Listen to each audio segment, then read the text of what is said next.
Hello and welcome to my YouTube channel. My name is Tedi Bezna and I am the CEO and founder of Searchlight Digital, which is an all-female SEO, search engine marketing, and content agency.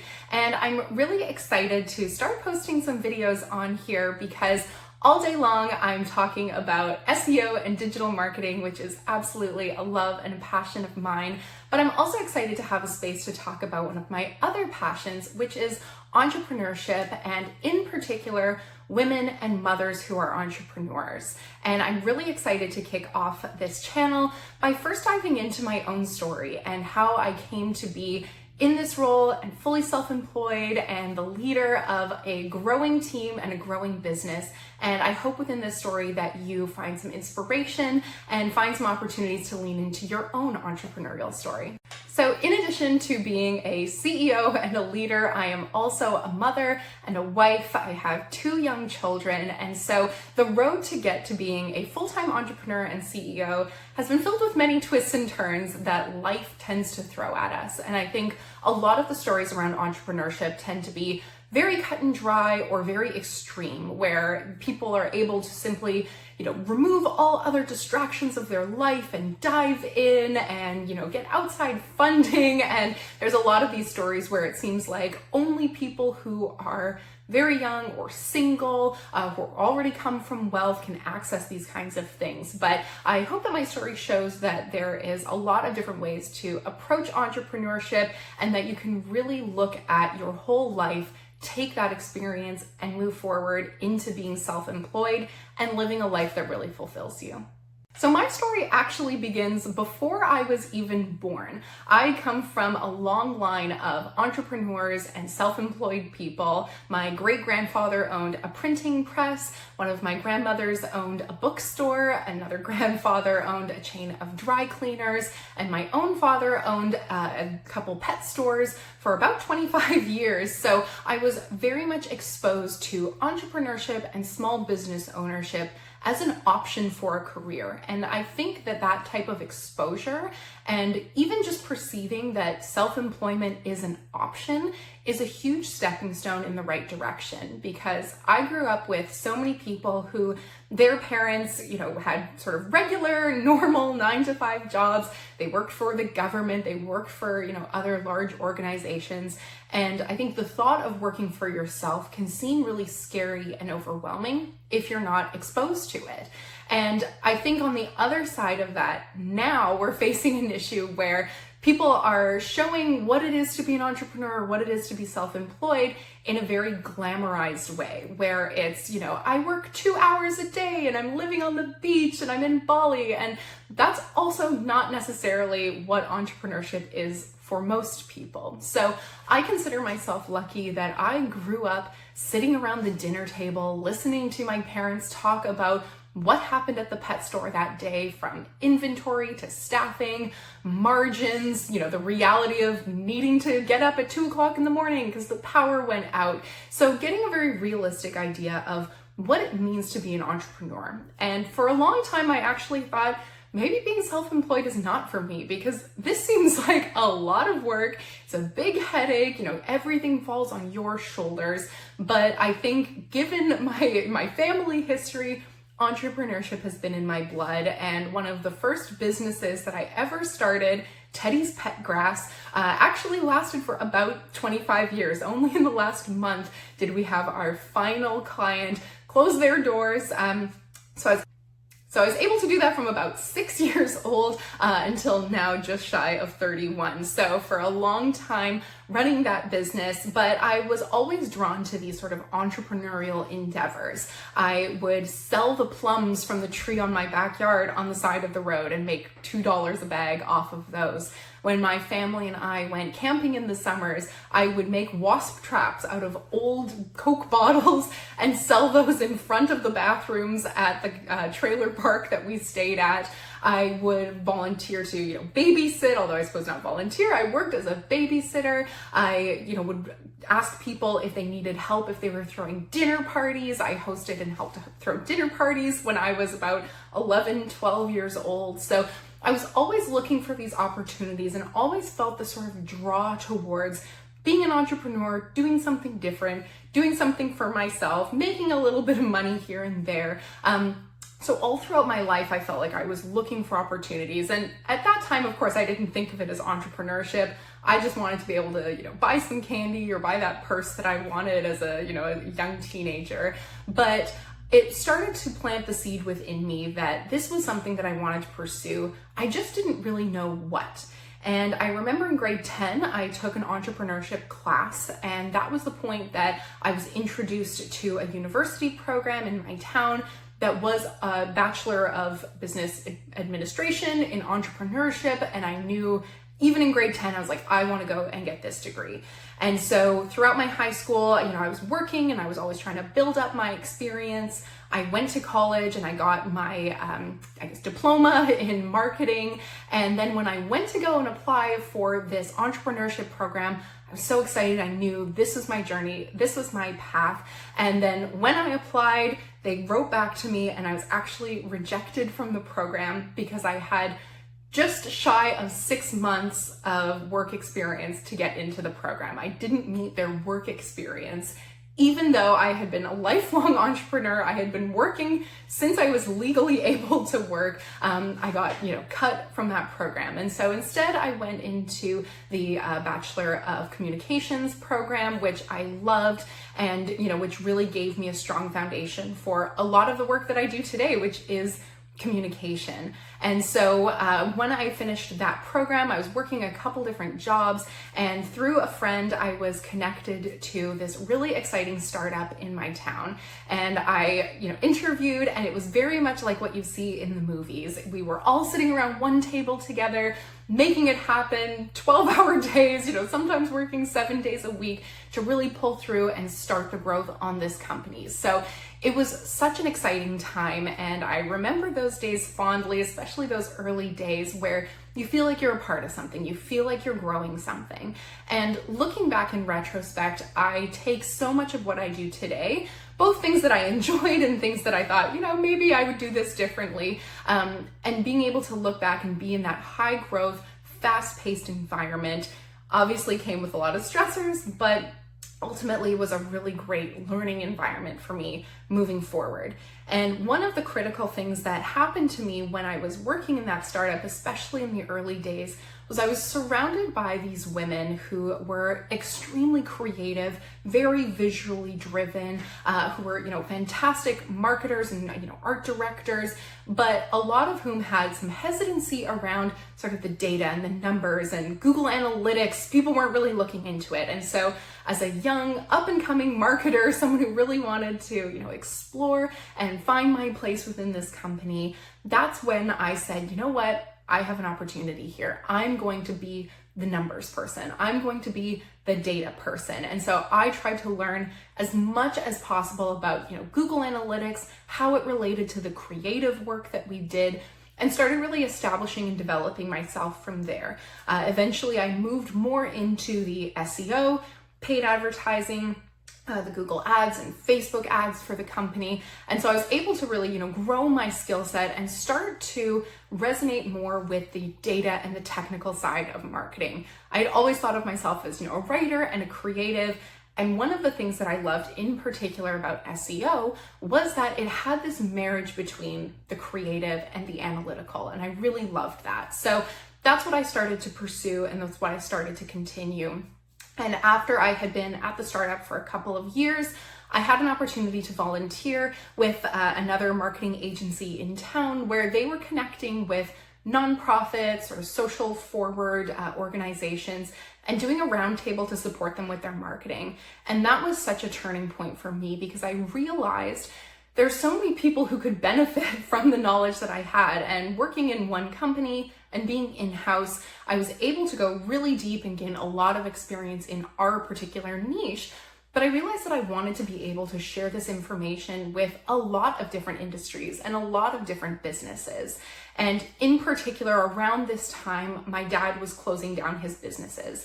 And it was kind of that transition point where a lot of businesses either went online and started in e-commerce, or they kind of faded. And so my dad, after running the stores for as long as he did, said, you know what, I think I'm done here. And when I started to develop some of this knowledge for online marketing and online business, he had said to me, you know, if we had someone like you when I was at that transition point, maybe things would have been different. And so that really stuck with me. And I decided, you know what, maybe this is the thing that I can do that allows me to work for myself, that allows me to impact and support small business owners like what I grew up with. And so I started to develop a vision for, okay, maybe this is my path. Maybe this is the entrepreneurial spark. This is the thing that I really want to start pursuing. And so, you know, with startups, if anyone has worked at a startup, you might know that things from the very early stages where you're at, you know, under 10 employees to when you start growing, things start to change, businesses start to shift. And I started to really feel the weight and the pressure of working in this environment. I started to become very stressed out, feeling that very physically. And so I started to decide, I was like, you know what? I think I need to make a change. Now that I have this idea in my mind of what I'd like to do, now is when I need to start making this move. And so I remember it was, I guess, November 2017. I went on vacation with my family to Mexico, and I have this awesome picture of me sitting by the pool in a bathing suit, reading a Google Ads textbook and thinking, okay, I want to get as good as I possibly can, as much knowledge as I possibly can, so that I can start confidently offering what I've been doing in-house to other people as a freelancer. And so I was really dedicated. I thought, you know what, I'm going to do this. And then things sort of started devolving kind of quickly after that. And it's one of those moments where I started really believing in letting go and allowing the universe to really kind of follow through with the how when I knew where I wanted to go. I knew I wanted to be freelancer. I knew that I wanted to start doing things for myself. Wasn't 100% sure how I was going to get there. And then the universe started putting things in place and moving and shifting items around for me. And so in those months following November and coming into Christmas time, the stress and the anxiety started to really ramp up. Obviously, it's a very busy time of year anyways, but there were compounding issues that were coming together. I was working on Christmas Day, having to walk away from my family to deal with work. I was starting to really feel things in my chest, like I was having chest pains.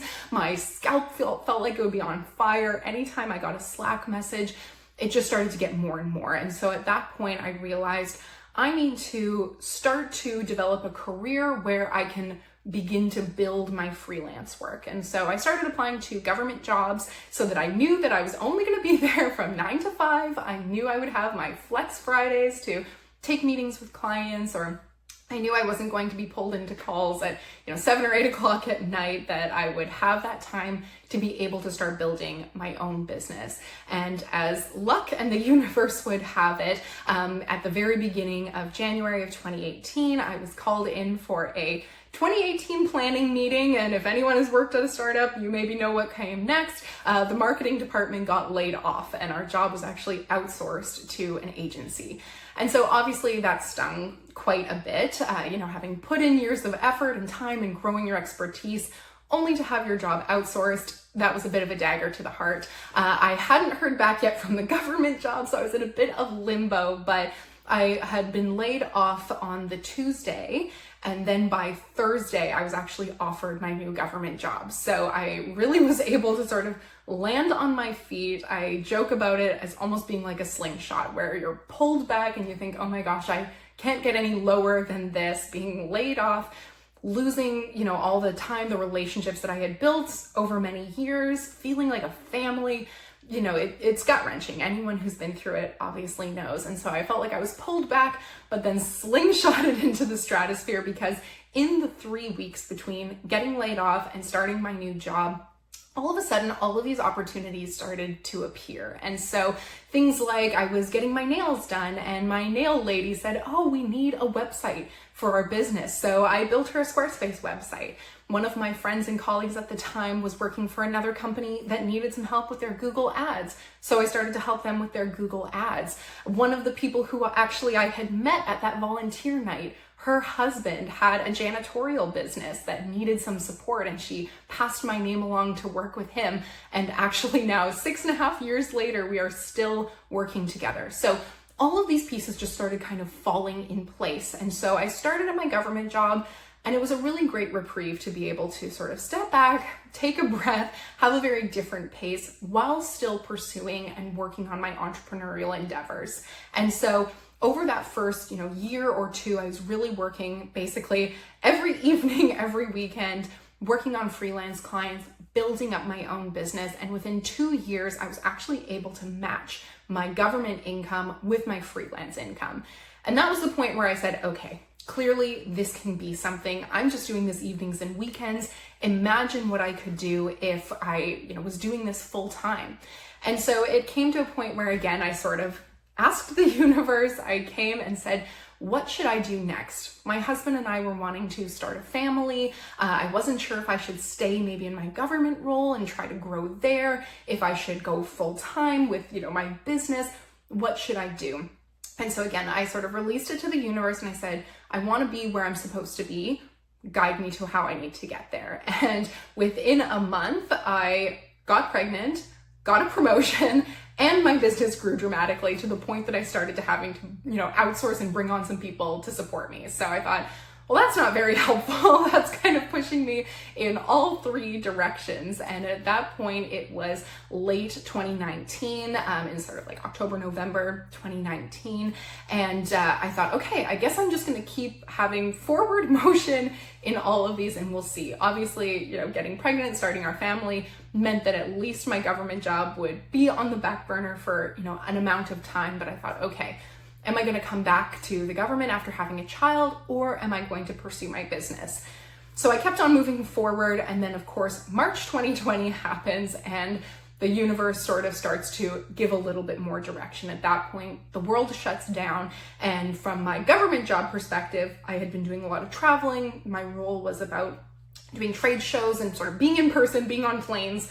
That shut down immediately in March. I was at that time about 6 months pregnant, so I was going into my maternity leave, shortly after that. But all of the relationships that I had built with clients, with agencies, just sort of in my network really came to a head when all these brick and mortar stores realized with COVID, we need to switch online. And so it was like a fountain from a fire hydrant coming through with people who needed support and needed work. And again, starting to, as I joke around, Frankenstein my team together, bringing on an admin here and, some, keyword research support there and a writer.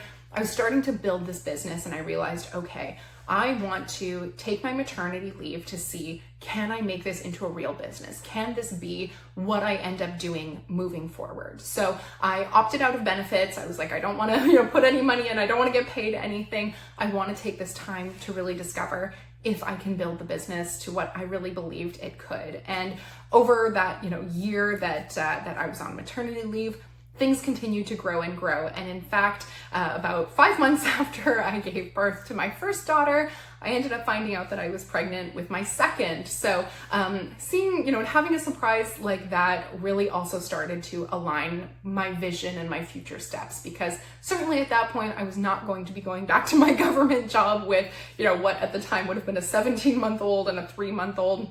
That was not going to happen. So that really provided me with the guidance and the direction to fully pursue entrepreneurship. And over that time, again, the business continued to grow. I brought on account managers and project managers and more SEOs who could actually dedicate their full time to supporting and serving our clients, starting to diversify our services again and bring back in Google Ads, because now we had the people who were available to do it. So again, I initially had Frankenstein the business together, but started to get a little bit more thoughtful about how do we really structure and build this team. And now we are at a team of 14. We have, again, dedicated SEOs. We have content writers, content manager, client account managers, admin assistants. We're working towards an operations manager. So it's been so exciting to see this growth, and really Searchlight has been in its own variations for about the last 6.5 years. And it's taken this long to get to the level that we're at. And it's interesting to me because when I look online and I see a lot of the things in the entrepreneur space, people are saying, if you don't get to $1 million within 2 years, then you're wasting your time or you're not doing something right. But I think the reality is, especially as a mother and a wife and a woman, there's going to be different roadblocks that other people might not face. And the focus really for me has been about building a business that also supports and allows me to live a real life. I think being in the startup world and seeing how much work can take away from your life and how all-consuming it can be. Obviously, as the business owner and entrepreneur, I'm thinking about the business 24/7, but I've finally gotten to a point where I can start doing things like taking weekends off, not checking my email in the evenings. These things that might seem really basic or simple for others are actually huge accomplishments as an entrepreneur. And so I'm really excited and so grateful to be in this place where I have a team that I am so proud of. It could bring me to tears. I'm so grateful and so proud of my team. I'm so thrilled with the work that we're doing, the impact that we're making, that we're able to serve and support as many people as we are. I need to do an updated count, but I know we're well over 300 businesses that we've worked with in the last 6.5 years, and that impact continues to grow. I've also really focused on building an ethical business and making sure that everyone is compensated and paid for fairly, building as much of my team within Canada as possible, building an all-female team, and also being able to give back. We have give back programs and we donate generously throughout the year. So it's been really incredible to think of what this journey has looked like, and now being here in the position that I am. And I think back to those early days of sitting at my desk in my government job, listening to the Jenna Kutcher Gold Digger podcast and thinking, wow, I wonder what that would feel like to be a CEO and run my own business and feel the success, and to think and, step forward now 6.5 years, how much my life has transformed. When I first started this, I was, in a place feeling really defeated. Now I feel empowered. And in this channel, I'm going to go a lot more into mindset and how that has really impacted and supported my journey. But, it's been just such a transformational thing for me. And I love being an entrepreneur. I consider myself first and foremost an entrepreneur, and then within that, an agency owner and an SEO. But I'm just so grateful that I have found something that really lights up and sparks my soul. And this is one of the things that I'm really wanting to do with this YouTube channel, is to be able to support others in finding what it is that sparks within them, and to be able to have the confidence and the tools to be able to ultimately pursue that. So thank you for listening to my story and for your time. This again is something that is really near and dear to my heart, is working with, supporting, and being an entrepreneur. And I'm excited to continue with this YouTube channel to be able to share more information about how I have grown, some of the tactical steps that I've taken, some of the mindset work that I've undergone to be able to grow to this level. And I'd love to hear from you as well. If there's anything in particular that you are curious about or anything that you're struggling with, these are the things that I would love to be able to support with and address. So thank you again for listening to my story. I hope that you were able to take something from this that you can apply to your own journey, and I look forward to seeing you in my next video.